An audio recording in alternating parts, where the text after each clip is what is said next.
We are broadcasting live from Campo dei Fiori. I'm Thomas. There's Brandon. Hello. We're going to be walking you around a little bit of the area of Campo dei Fiori down to the Tiber River. Here we go.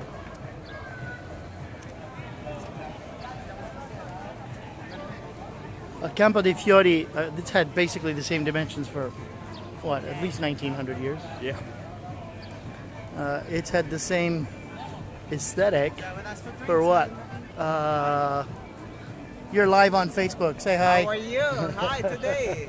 Welcome to Campo dei Fiori. If you'd like to enjoy with us for drinks, maybe called beer. Yeah, we might be back in just a little We bit. have very good happy hours. Enjoy here. Grazie. Thank you, sir. Welcome anytime. Of all the squares in Rome, Campo dei Fiori is the one with the two most diverse faces, and you're looking at one of the two faces, the nocturnal face. It's completely different during the day. Between maybe 6:30 a.m. when everybody sets up their booths until around 4 p.m.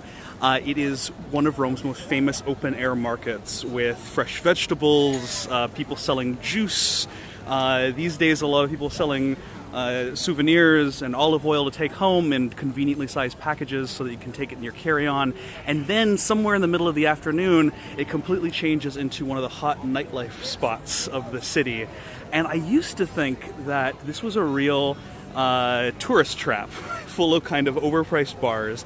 And then I saw it during the coronavirus, where it was still really hopping, and if anything, was busier than I'd ever seen in my life. And I realized that this is a place that does not thrive off of the kind of tourist dollars, but really is like an actual place where young Italians come to hang out. Oh yeah, and I'm not a great big nightlife guy. My nightlife is sitting on my balcony drinking wine. But when I've been out here a number of times with people who live here, with friends who are from here. Most people are out at the beach right now. And I lived for a year just around the corner. There's a 90% chance we're going to walk past my old apartment. No, more than 90, I think. And when I moved here, I really, again, thought, like, oh, I'm kind of living in the city center. It's going to be a real, overrun with foreigners, of which I one myself and part of the problem, perhaps. But then once you actually hang out here, you realize that even though we are, 5 minutes away from Piazza Navona, 10 minutes from the Pantheon, there is a legitimate neighborhood here where I had to go to buy a dowel, like a piece of wood to put my paper towels on. And I went to the hardware store and I had to figure out what's the Italian word for dowel. I barely know the English word for dowel. And I go to the hardware store, and the guy, I said, do you have any dowels? And he says, what are you, crazy? You can't come to the hardware store for that. You got to go to the wood guy. Yeah. And sure enough, there's a dedicated wood shop, 2 blocks down. In Via del Panico, closer to the river, just across from Vatican City, there is a tassel store. They sell tassel. That's all. Only tassels. Tutto tasso. Yeah. Like, how much can you really make a living selling tassels? What they do? Anyway, it's a really great place to come for an aperitivo, which of course is the classic Italian early evening pre-dinner drink where you get yourself a Negroni or an Aperol Spritz. Stiamo facendo il broadcast, scusa. Stiamo lavorando. You can tell they're really eager for us to join them, and maybe we'll grab one ourselves a little bit later. And usually, your glass of wine, your Aperol Spritz will come with a little something to eat, depending on how nice the place is. That something to eat may be a little pitiful basket of chips, or it could be quite a nice spread of little sandwiches and pizzas. Yeah, the thing is, you live here for a while, you learn the places that have the abundant aperitivo. Mm-hmm. Now, there's a reason why this is called Campo dei Fiori and not Piazza dei Fiori. Fiori means flowers, and Campo means field, like the kind of field where you have cows or sheep or something. And that's because years and years, and I mean centuries after most of the city of Rome had been paved with these typical volcanic square blocks of stone, this was not paved. because this was the market. And if you're coming in from the countryside, you're bringing your produce to market. You're not coming in a car, you're not coming by train, you're bringing your horse and buggy, and that horse needs to eat while you are distributing your merchandise. So this was unpaved and actually was like a little field, a little bit of the country inside of the city, where you'd set up your stand, you'd sell your vegetables, and your pack animals would have a little toward the microphone. would have a little munch on the grass. And it was only in the late 1400s, not until the Renaissance, when finally this field of flowers became this, not field of flowers quite at all. Yeah. This is San Pietrini, they call San those. Pietrini. Little St. Peter's. We should probably talk about the Giordano Bruno there. That statue in the middle that looks a little bit like young Darth Vader, yeah. He was burned at the stake. This was one of the more popular places for burning. Because different kinds of crimes had different kinds of punishments. So there were crimes for which you were hanged. There were crimes for which you get your head chopped off. And there were crimes for which you're burned at the stake. And you had different places for each of those different kinds of hangings. Giordano Bruno is basically after Copernicus, before Galileo, in trouble for saying the same kind of things, and because he wouldn't take it back, they burned him at the stake there.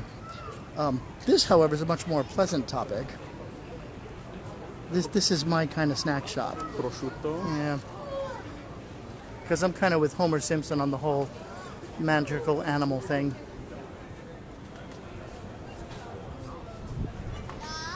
Should we run by your old place? Sure.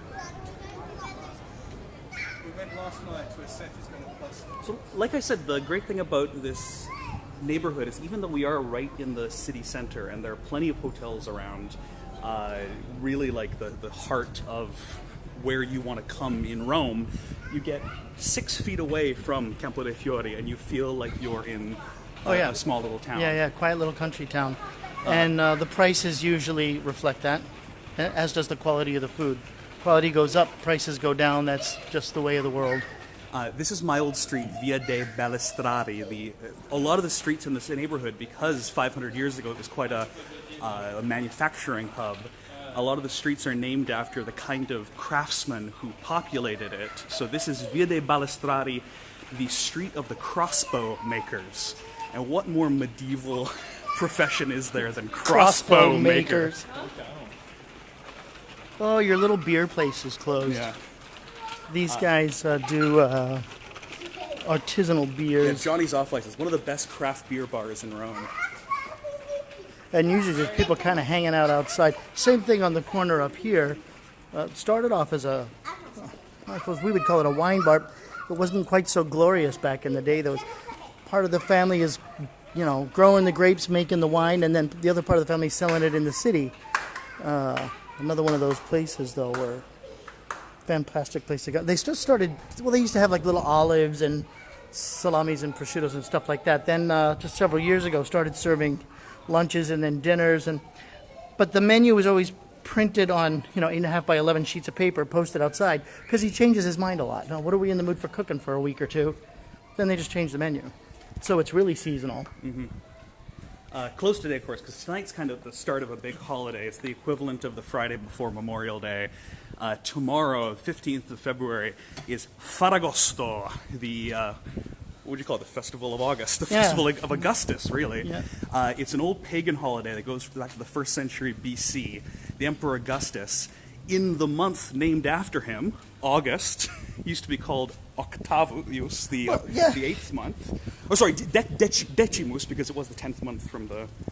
Anyway, long story. Yeah, I was going to say, history of the Roman calendar. But, was it Augustus who added both July and August to the calendar? Yeah, no, Sextilis. It was Sextilis because it's from March. Right. April, May, June, July, Right. August. And Augustus, they named the month after him, and he had this big festival where people in the farms could take a breather. And in the Middle Ages, the Catholic Church wanted to take advantage of all this goodwill. So now it's the Assumption of the Virgin. So it's the Assumption of the Virgin Mary, and it's this big summer festival. Everybody's taking the weekend off. Everybody goes to the beach. The city is completely empty, even more empty than it usually is in August. But this is for me one of the most elegant squares in the city, Piazza Farnese, named after Palazzo Farnese. That's the Farnese Palace, one of these Renaissance papal families. Michelangelo is enlisted to design the facade. You get these fantastic fountains with part of the coat of arms of the family, the fleur de lis, which you see, if you can make it out, the coat of arms just over the window with the balcony between the flags. And you see the fleur de lis on the top of these fountains. But the tubs themselves come from the Baths of Caracalla. That's right, yeah. So the body of the fountains, the actual kind of basin in the middle with these big faux brass rings, and you can see almost, can you make out there's a big, I mean it's totally worn by 2,000 years of erosion, with this big lion's head at the bottom. So this central basin, that is an ancient Roman bathtub, part of the decoration of the second largest bath complex ever built in the city of Rome, the Baths of Caracalla, started and finished in early 3rd century, started by the Emperor Caracalla, finished by his successor, the Emperor Severus Alexander, a place where the Romans could go and relax, and how relaxing would it be to be in one of these tubs? You could fit maybe 40 people, 50 if you squeeze. And then surmounted by this fleur de lis. Now, of course, we associate the fleur de lis with as the symbol of France.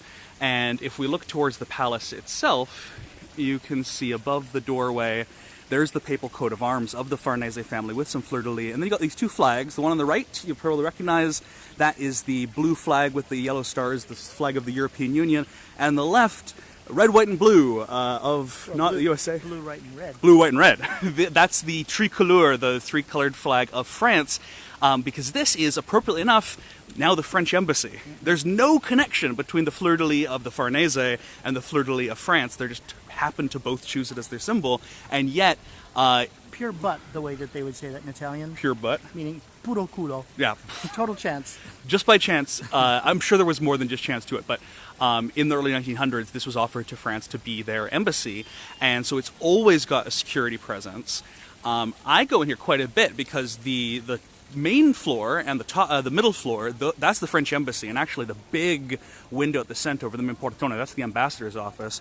But the top floor, let me go up there. Give you the trigger. The top floor, that is the École Française, the French School of Rome, the main research center for art and archaeology of Rome, Middle Ages, the Renaissance, all the French scholars, and they've got an incredible library, and it's housed in this old Renaissance palace. You're walking through these like wood-paneled rooms, and there's like a big inscription over the door saying that, Cardinal Farnese in 1536 built this. It's the coolest place. You do have to go through all the security of the embassy to get in, though, so it's kind of a pain. So how is that different from what's over at Villa Medici? That's up on top of the near the Spanish Steps. The École Française up on the Spanish Steps. That is where they do all like the art stuff, but all the like kind of humanities scholars, they hang out up here. Bunch of it's the most Italian stuff. But most people in Italy have a nice tan, not the nerds in the library. Yeah, no, I don't imagine.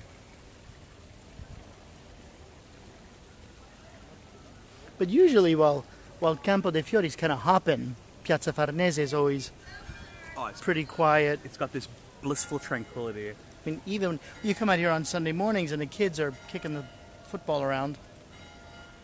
No, it's an incredible contrast. I saw a comment. I think Rob made it. Here that July, how do you say it? August has 31 days.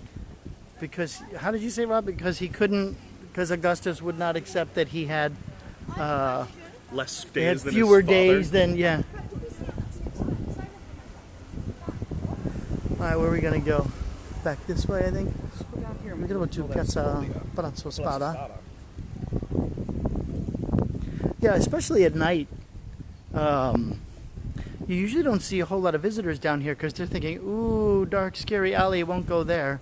Because, better safe than sorry. And if you don't know a city, yeah, that's why you have a guide who takes you, because these are the best places to go. Dark, scary alley, won't go there.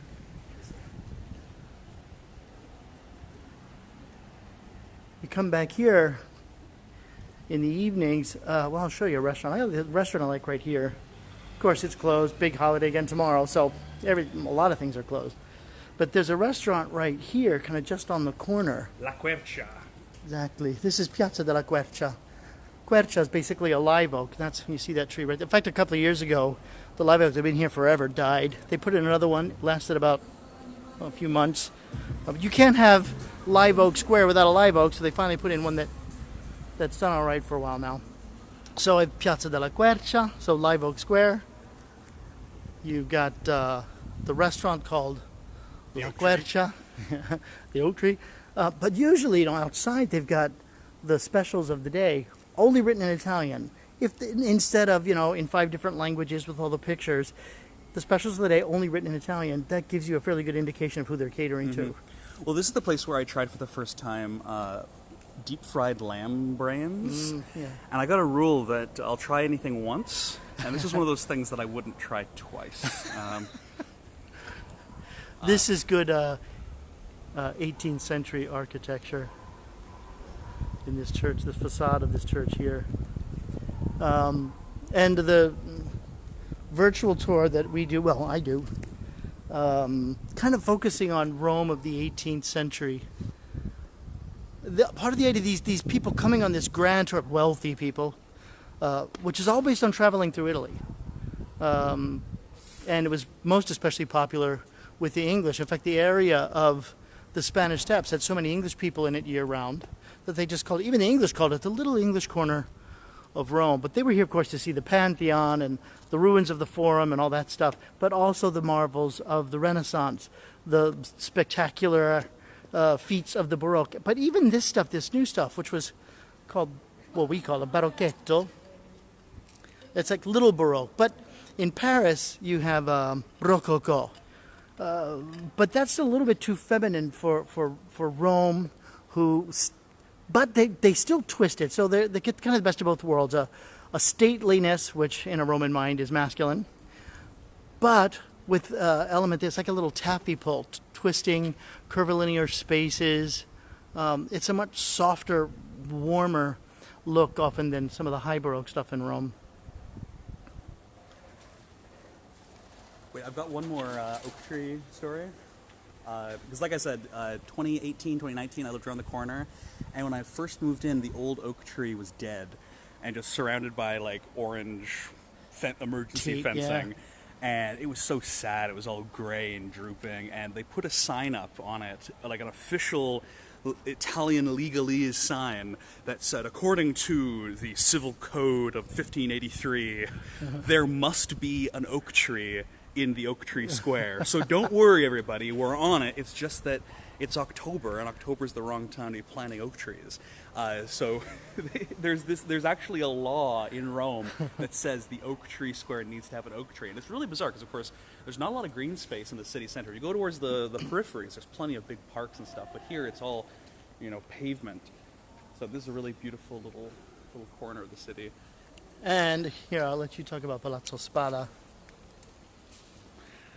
Palazzo Spada. This is one of the most underrated art galleries in Rome. I don't think I've ever heard of somebody who doesn't live here going inside. They have sculpture by Bernini. They have plenty of Renaissance paintings, and there's this beautiful facade that has all of these statues of great men from ancient Rome. So starting on the right, Aug Caesar. Aug stands for Augustus. That's what we were just talking about, the first emperor of Rome, after whom the month of August is named. And next to him, Caesar Caesar the dictator, his adopted father. Yeah, that wasn't a bad thing to be back then. What, to be a dictator? Yeah, no. And so how bizarre is it that a Renaissance family in the late 1500s are, these are Romans, but they're Romans from a very different kind of Rome.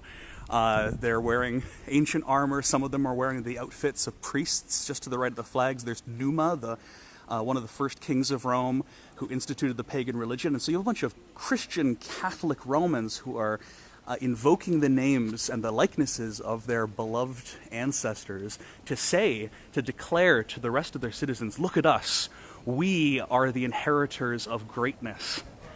We are the new Romans. There is some kind of public, it's the Consiglio di Stato, the Council of State. It's part of the Italian federal government, so there's often Think of it like the cabinet, basically. The American presidential cabinet. So usually there's a bunch of security in front of it, but you also have this great fountain right across the square with this Renaissance lady, but down below, ancient Roman sarcophagus. You know, this was designed and carved in order to contain the corpses of the dead, and yet here it is as a peaceful water source. Like the living water, life out of death. Gee, that's got nothing to do with the Christian message. Right? No.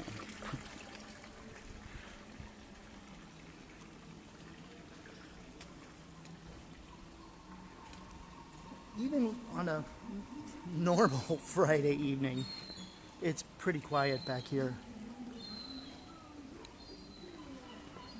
In these hot days where it's hotter in my flat than it is outside, I just go for walks and then drink wine. And The wine is important for temperature regulation, only for that purpose.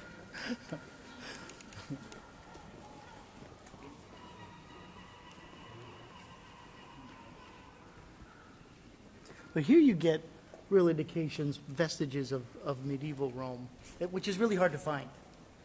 The whole city is basically given a facelift. Slathering of plaster, coat of paint, old things knocked down, new things put up on, and then new neighborhoods, like the neighborhood around the Spanish Steps, planned from scratch. That's why those roads are so nice and straight. Not here, though. It's been recycling the same space for hundreds and hundreds of years. And sometimes we're recycling the same stones. I mean, Yeah. you've just got this old piece of column serving as a traffic bumper. And there was a while, too, it was popular to have porticos. If any of you followed Guia the other day, Bologna is famous for its porticoed walkways. In Rome, they had them, too, but at some point, I don't know, the 13th century, I think it's outlawed because too many very naughty things were happening in these dark porticos. And so they just get outlawed. Here's a good example. It used to be a portico, and then just bricked over. Because we don't have so much time. I love this. These are all ancient Roman columns, and you can see they're all the same size, they're all the same material, they all form part of a set. And these were all brought from the same ancient structure. We're not sure exactly what it was, whether it was a temple or a municipal building. But in the Middle Ages, they were all brought here together and recycled to form this little portico. And as you can see, eventually, as Thomas said, they didn't want a portico anymore, so they just bricked it on up. And now in the center of Rome, it's even hard to see balconies. And when you do have them, they're very, very small. Even like, oh, there's one right up there. That's it. There's that one. It's not very deep. They didn't want these great overhangs. Go to Santa Barbara or stick to the... Oh, yeah, let's do that. In fact, I walked by it earlier and it was open. We'll see if it still is. These things are all over the place now. There's birds or limes, these little electric scooters. Have you looked into them at all? I have. The scooters? Yeah, but they don't have them as far out as... I mean, I'm not even that far out. I'd have to basically walk 15 minutes to get to the nearest perimeter, which would be fine, because then they basically charge you by the minute. I mean, I'm sure they're very convenient, but between you and me, I didn't move to this city to scoot around. This is such a great walking city. Yeah, but Yeah. I live just far enough. I mean, I live about a 30-minute walk south of the Coliseum, a 40-minute walk south of the Coliseum. So, and that's already the south end of town. If I have to get to work, I need to get on a thing and get to work. I think it's convenient that they introduced them just as there was nobody in town. And I think just like the bike share scheme, as soon as this city starts to populate again, already there was a news story the other day that 2 drunk Brits were on the same scooter, which is not allowed, 1 person per scooter, but 2 people on 1 scooter, and they crashed into a garbage truck in front of the Coliseum. Oh, jeez. And And of course they were Brits. Brandon just told me to hush. I'm old. I can be.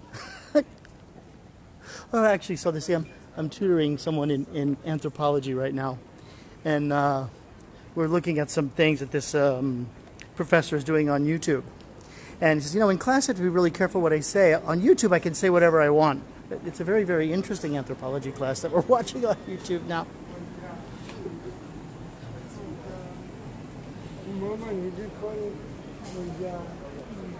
So we're now pretty much 2 blocks east of Campo dei Fiori. Just up the street is Campo dei Fiori. And it's one of the smallest, most gorgeous little piazzas in Rome, the Piazza di Santa Barbara. The full name of it is Largo dei Librari, because the Church of Santa Barbara, Saint Barbara here, she was the patron saint of booksellers.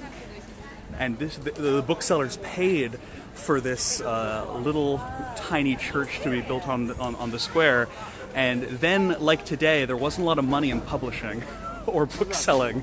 So you can see it's just this absolutely quaint, tiny little church perched at the end of this little trapezoidal square. They're closing up right now. Plus, I'm wearing shorts, so I wouldn't want to go inside. But there she is, St. Barbara, right up above. There's a couple of new little locales that have opened up. This pizza place, this little gelateria. There's always new places even now. But a real icon, which is, of course, closed for the rest of August, chiuso per ferie, open up again on the 3rd of September, is Filetti di Baccalà. Baccalà, as those fans of The Sopranos will know, like Bobby Baccalà, it's codfish. And this is a place where they have 2 things on the menu. Codfish, fried cod, like fish and chips without the chips, and a green salad. And sometimes they're out of green salad. So it's when you go to a restaurant where they only do 1 or 2 things, you have to know that they do them incredibly well. And then usually out here in the square, they set the tables, get big benches up that set out here, and people just line up. Then you got other things. They'll have like olives. You can get you get cheeses. Yeah. But really, it's all about the fish. They don't do supplì, but they do the.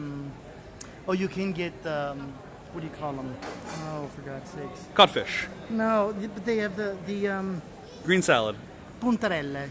That's the only other thing they have. Season. Only in the season they have the puntarelle, which is the young shoots of the chicory plant, done with anchovies. Anchovy and olive oil, and that's. And actually, I mean, this is not a very representative night for it because, again, there's a big holiday tomorrow. But this bar has been they were one of the first places to open up in the city center after we were allowed to go to bars again. And they had double the seats as before. The codfish place used to not even have any outdoor seating, but were allowed because of the coronavirus regulations. And it's been up and down for sure, but one of the few positives that has come out of the recent crisis, there's a lot more outdoor seating in Rome than there ever was before. We saw that in Campo dei Fiori, where there's just like they doubled it, yeah. And in fact, because usually there's a fee that they have to. You want to have outdoor seating, you have to pay a fee to the city. It's like kind of like a user tax. But they've canceled that. I don't know for how long they're going to cancel it. Where should we go? Roscioli, Veneto, and then down the bridge. But they basically canceled that fee that they have to pay to the city because people are reluctant to eat inside, whereas outside they can spread them out a little bit further. And then you've got rules that apply. So if you have to get up and go to the restroom, for example, you need to put your mask on. As long as you're sitting at your table, and they keep the tables somewhat spread apart, so people are out, clearly, you can see.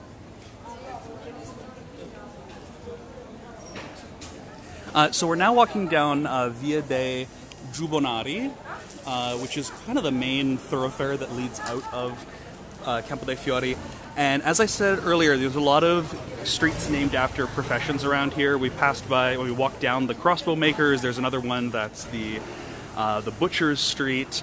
Giubbonari means the weavers, and it's appropriate that now it's like full of all of these clothes shops. Right now there's huge sales in Italy, not because of coronavirus, but because it's August. And by law, this is a crazy thing.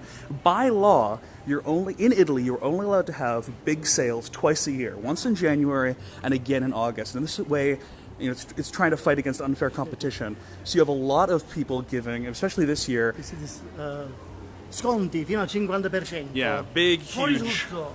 Everything must go.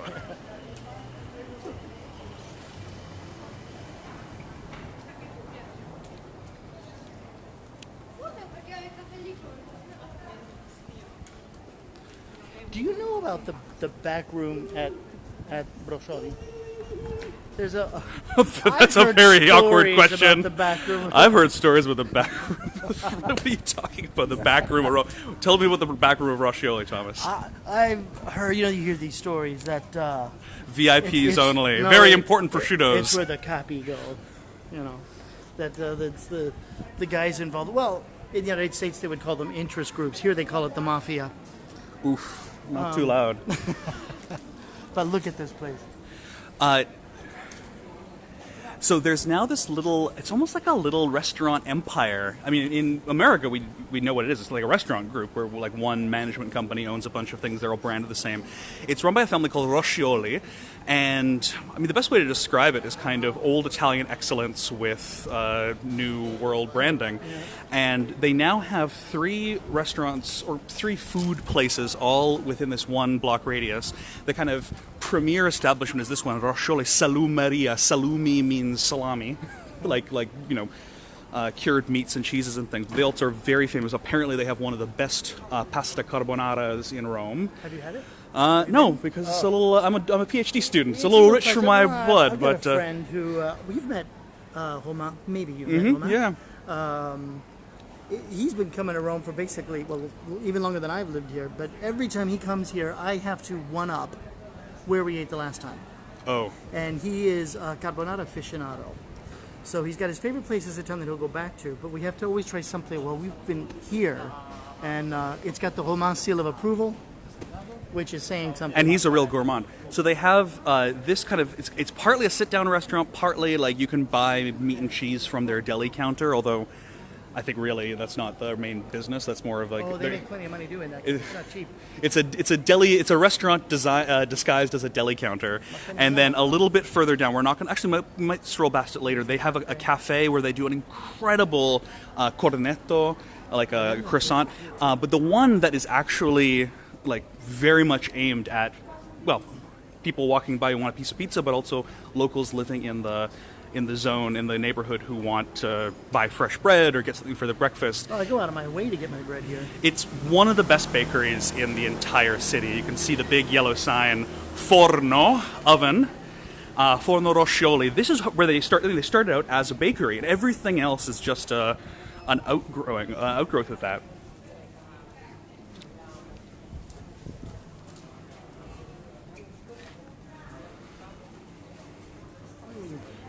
Stick the camera at least in there. Oh.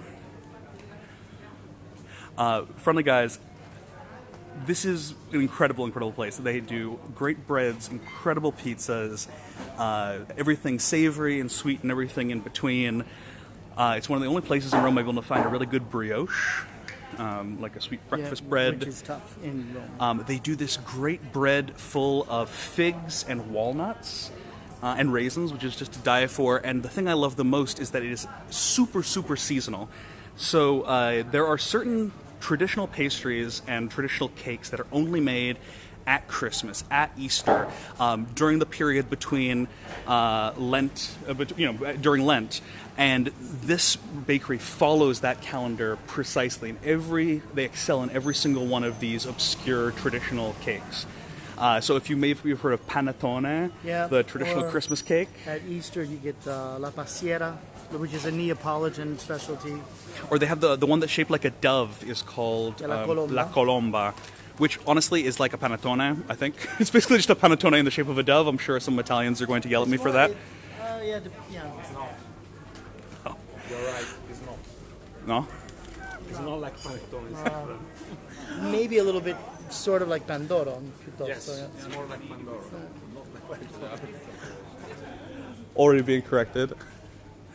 I mean, it's a sweet eggy bread. It's all part of the same family, but it's incredibly rich. And usually, when you buy from the supermarket, it's just dry and terrible.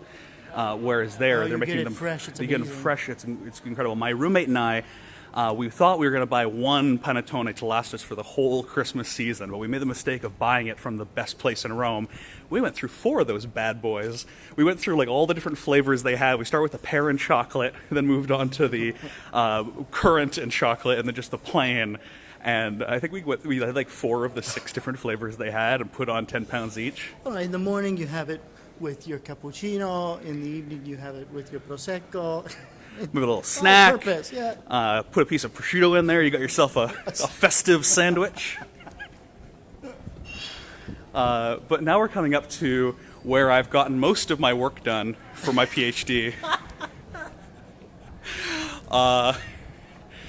We'll go around the front, but just to peek in, because we're not going to be able to take the camera inside, but to peek in the window here, this is Il Vinaietto, the wine bar. Like, their name is just the wine bar. Vinaietto, the wine shop. I like to call it the communist bar, because it's full of old Che Guevara and Italian Communist Party propaganda. And it is wine for the people. No matter what, they have incredible wines. Cheap. So cheap. There's always one handful of reds, handful of whites. Yeah, everything changes. It's like a chalkboard. At most they'll be €5 a glass for the nicer ones. They'll always have one glass of wine, one white and one red, at €3 a person, and then everybody. And this is not like a COVID thing. Every night, people just take a glass of wine and come out and hang out on the street, including one of the proprietors who's hanging out in her multicolored shirt, having a glass of wine with all the buds. Because what's the point of working in a wine shop if, you don't partake of the goods? This is honestly where I'd like to end, but we should head over to the bridge. Unless you... I don't know. I think we're getting pretty close on time here. You want to check? Because my clock is my phone, and my phone is occupied just now. 7:40. Rob says, have you ever put some crema pasticcera with your panettone? If you know me, you don't even have to ask that question. But where are we in relation to Piazza Navona? South. So basically, we're just walking in circles. We're still really close to Campo dei Fiori. And Campo dei Fiori is due south of Piazza Navona. The direction we're walking now is south. We're walking toward more or less, toward the river, which is just a couple of blocks away. Che ore sono? 7:40. Another 5 minutes, and then then it's going to be time for Brandon and I to stop and get a drink. Well.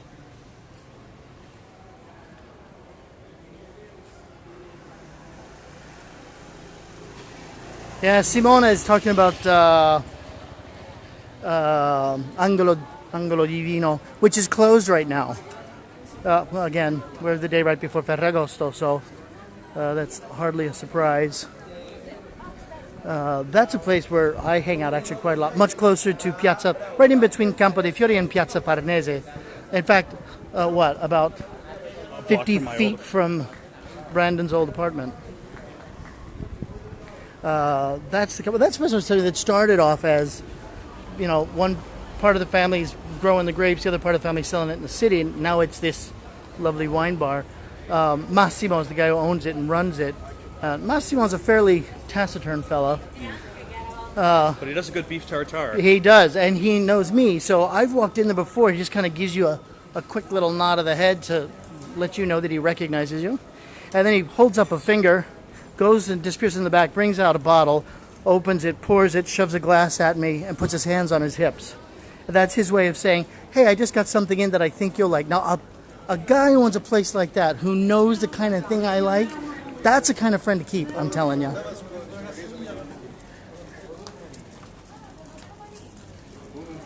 And he does little mini sort of evening-long wine classes, tastings, and then he'll stand and tell you about it. And he knows the people who make this stuff. He knows where they come from, knows the families who own the vineyards, and tells you all about it. Tells you about how much sun it gets, what times of the year, how much rainfall, what's in the ground that makes it taste the way it tastes. Good friend to have. I think any city changes its aspect. Facciamo un giro qui. Any city changes its aspect a bit as the sun goes down. Rome, more than anyone I've been into. Everything, even when it's really, really busy and packed full of visitors, just slows down. People stop, relax, watch the world go by. And even with these very warm colors, as the sun goes down and the lights come on, the whole look just changes, the whole feeling changes. Do you want to have a look at Monte di Pietà? Yeah, sure. So this giant palace that takes up the entirety of this square, which I don't think I've ever seen a tourist or a tour group come by, this is one of the original purpose-built structures for what is now known as the Vatican Bank. Of course, they couldn't call it the Vatican Bank back then because it was much bigger than just the Vatican. They called it the Mons Pietatis, the Mountain of Piety. That's all we're doing here. We're just piling up piety. Piety, cash, whatever. And of course, usury was a sin, but there were exceptions. There are always ways to get around that. This is a high school here. It's crazy. Yeah, there's just, and you'll see at 4 p.m. all these kids streaming out of it.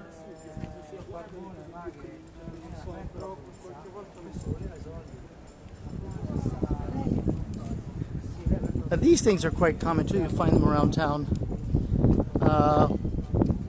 The well-to-do didn't want to get their shoes dirty. Those fabulous silk shoes. So they make these little bridges between one building and the other.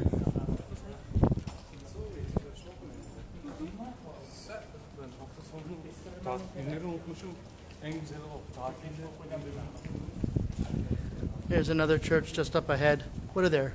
In central Rome alone, about well more than 400 churches. Well, this is the home office. They've had nigh on 2,000 years to collect them. This is actually an interesting church just for kind of the contemporary religious history of Rome. It's called Santa Trinità dei Pellegrini, the Holy Trinity of the Pilgrims. And this is a church that goes back hundreds and hundreds of years. Yet, yeah, it's a San Filippo Neri. Yeah, no, it's an old church, but it got a special dispensation in 2007, 2008. They were allowed to celebrate the old pre-Vatican II, the old what they call the Tridentine Mass. So all of the old school Catholics, give me that old time religion kind of Catholics, started centering on this church because it was the only place where they could do a mass in the way that they remembered from when they were children, including in the Latin language. In Latin. And they do the most incredible Christmas service, more candles than I have ever seen in my life, because it's a very devoted bunch. But a really beautiful church to visit. Not so many, historical paintings or masterpieces of Renaissance art, but just a really great place to see the living Catholic faith in all of its contemporary glory. Now here, where you see the street just up ahead, that's the street that runs alongside the river. Now, in the late 19th century, they raised these enormous bastion-like walls on both sides of the river to contain the regular flooding of that river. Well, that meant that they had to kind of chop off both ends of the bridge, so it's a little shorter, lay in this, boulevard, major traffic avenue now. And the bridge, it's the first bridge thrown across the Tiber since the ancient Roman imperial times. And that same guy who builds the Sistine Chapel, was it Ponte Sant'Angelo? Was the one that collapsed in the Jubilee year? By the time you get there, in ancient Roman times, there were nearly a dozen bridges going over the river, ancient Roman bridges, but these things had fallen apart gradually over the courses of the Middle Ages. And by 1450, the only remaining bridge, Ponte Sant'Angelo, collapsed, killing a bunch of... No, it wasn't that it collapsed. It was that there was a stampede. Yeah, the donkeys got spooked.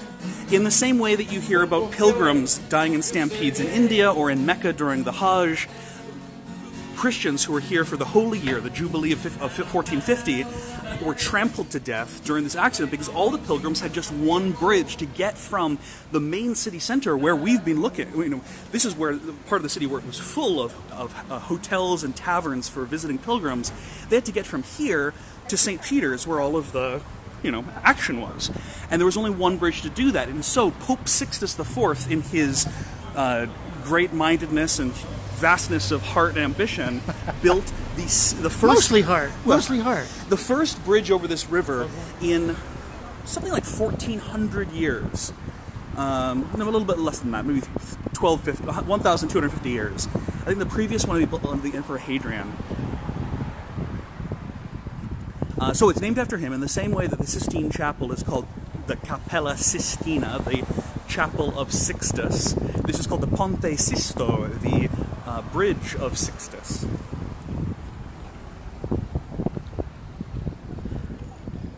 And the neighborhood on the other side, across the Tiber, is called across the Tiber, Trastevere, because in Italian, the Tiber is called the Tevere. Going Trastevere is going across the Tiber. But before we cross over to the river, the bridge is the work of Sixtus IV, Pope in the late 1400s. This long straight street is the work of his nephew, Pope Julius II, and he called it the Via Julia, the Street of Julius, because these guys are huge megalomaniacs. They always want you to remember who built what. Well, they spent a lot of money. And you could see how straight that street was compared to all the little windy things we've been walking through for the evening. Well, that's the Renaissance arriving in Rome. Here's the credit plaque. So a little bit of Latin. You can see Sixtus IV, Pontifex Maximus, for the use of the pilgrims and the multitude coming to the Jubilee. This bridge he erected from its foundations with great expense and care, and he decided he wanted to call it after his own name, suo de nomine appellari. I'm trying to hold the phone as close to your mouth as I can and still. All right, we're wrapping up in just a second, guys. We've made it to Ponte Sisto. We'll probably, I reckon, since we're here, be stopping for that drink in Trastevere. But we're coming up to my absolute favorite spot in the whole city of Rome. I mean, I love this bridge in general, both directions. But this right here, this particular crack between these two pieces of stone is my favorite place in the whole city. Because from here, you have this incredible view of the River Tiber, and in the background, I love coming here, grab a beer, bring it on the bridge, and just have a look at the sun setting behind the great cupola, the dome of St. Peter's Basilica. That's not a bad way to end a day and kickstart an evening. No, so... David said, don't stop, guys, we'll buy the wine. I knew I liked you, David. Some people say it's no Seine. I think it's better. It's comparing apples and like comparing Rome to Paris. Not even Romans or Parisians do. In fact, the sort of sister city thing. Some have said the only city worthy of Rome is Paris, and the only city worthy of Paris is Rome. In Europe, it's certainly not hard to understand why that is made, but there the comparison ends for me. They're two completely different cities with two very, very different feelings. I love the Seine and spending time on the Seine. I will admit that I prefer living next to the Tiber, personally. I'm pretty happy with where I've been stuck for global pandemics and such. No, when there are no flights to buy and nowhere to go, this is a nice place to be. That's right. Yep. And as I said, I've been coming to this precise spot for 12 years, and this view has only gotten more beautiful with time. And I think with that, ladies and gentlemen, David's author notwithstanding, I think Brandon and I will sign off. Thanks for taking a stroll with us. Look, I'm trying to get both our heads and San Pietro all in together. See everybody soon. Arrivederci. Flights will be starting before this too shall pass. Arrivederci a Roma. Ciao. Ciao, ciao. Buona serata a tutti. Ciao.